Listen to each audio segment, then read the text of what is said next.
नमस्कार. आज आपण एका अशा विषयावर बोलणार आहोत जो बायबल वाचताना अनेकांना गोंधळात टाकतो. म्हणजे काही नियम असे आहेत जे वाचल्यावर वाटतं, अरे हे तर एकमेकांच्या अगदी उलट आहेत. याच कोड्याबद्दल आज आपण बोलणार आहोत. चला तर मग या गोंधळाच्या अगदी मुळाशी जाऊया. याची सुरुवात होते कलस्सेकरांच्या पुस्तकात दिलेल्या एका आज्ञेपासून. या वचनात प्रेषित पौल काय म्हणतोय की जे ख्रिस्तामध्ये आहेत त्यांच्यासाठी जगाचे नियम ते लागू होत नाहीत.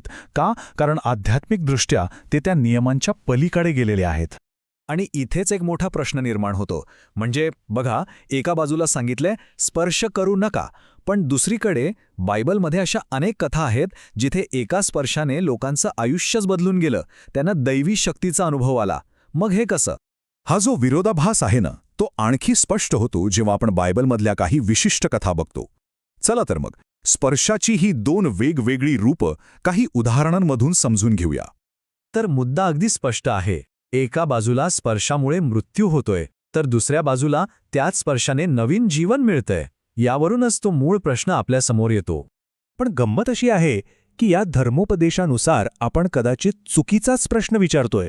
म्हणजे मुद्दा स्पर्शाचा किंवा त्या कृतीचा आहेच नाही. आणि इथेच या सगळ्या विश्लेषणाचा केंद्रबिंदू आहे. एखादी कृती योग्य की अयोग्य हे त्या कृतीवर अवलंबून नाही, तर तो नियम आला कुठून, कोणी दिला यावर अवलंबून आहे. पहिला प्रकार म्हणजे सांसारिक नियम. हे नियम माणसांनी त्यांच्या ज्ञानाने आणि खरं तर काही वेळा भीतीने बनवलेले असतात. दिसायला ते खूप शहाणपणाचे वाटतात, पण त्यात खरी आध्यात्मिक शक्ती नसते. आणि याच्या अगदी विरुद्ध आहेत दैवी आज्ञा. या थेट देवाकडून येतात आणि त्यांच्या बाबतीत त्या का दिल्या आहेत हे समजून घेण्यापेक्षा त्यांच्यावर विश्वास ठेवून त्या पाळणं जास्त महत्त्वाचं असतं. बस हाच तो फरक आहे जो आपल्याला त्या कोड्याचं उत्तर देतो. काय केलं जातं यापेक्षा ती सूचना कोणी दिली आहे हेच सगळ्यात महत्त्वाचं आहे. हे अधिक चांगल्या प्रकारे समजून घेण्यासाठी चला आता दोन खूप शक्तिशाली उदाहरणं पाहूया जी हाच मुद्दा अधोरेखित करतात. उज्जाची गोष्ट तर खूपच बोलकी आहे. त्याचा हेतू बघा किती चांगला होता. देवाची पवित्र पेटी म्हणजे कराराचा कोश पडत होता आणि त्याला तो वाचवायचा होता. पण असं करताना त्याने देवाची एक स्पष्ट आज्ञा मोडली आणि परिणाम खूपच गंभीर होते. आता आदाम आणि हव्वेच्या बाबतीत तर आणखी एक इंटरेस्टिंग गोष्ट समोर येते. देवाची मूळ आज्ञा काय होती? फक्त त्या झाडाचं फळ खाऊ नका. पण हव्वेने त्यात स्वतःची भर घातली आणि त्याला स्पर्शही करू नका. म्हणजे एका दैवी आज्ञेत तिने मानवी नियम जोडला.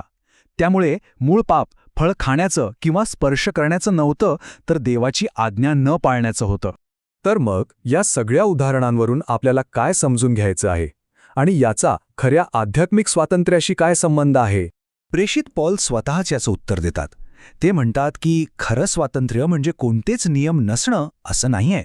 खरं स्वातंत्र्य म्हणजे काय हितकारक आहे हे ओळखणं आणि कोणत्याही गोष्टीचं गुलाम न होणं. मग ते सांसारिक नियम असोत किंवा आपल्या स्वतःच्या इच्छा. चला तर मग या सगळ्या चर्चेचा सार थोडक्यात पाहूया. सगळ्यात पहिला आणि महत्त्वाचा मुद्दा, कोणत्याही कृतीची नैतिकता ही ती कृती कोण करायला सांगत आहे यावर ठरते, माणूस की देव. दुसरा मुद्दा, देवाची इच्छा पाळणं हे कोणत्याही मानवी तर्कापेक्षा श्रेष्ठ आहे. आणि तिसरा, खरं आध्यात्मिक स्वातंत्र्य म्हणजे नियमांचा अभाव नाही, तर पवित्र आत्म्याच्या मार्गदर्शनाखाली जगणं. आणि यामुळेच आपण एका शेवटच्या पण खूप महत्त्वाच्या प्रश्नापर्यंत येतो. पुढच्या वेळी जेव्हा आपल्यासमोर एखादा नियम येईल तेव्हा नियम काय आहे हे विचारण्याआधी स्वतःला हा प्रश्न विचारायला हवा, हा नियम सांगणारं कोण आहे?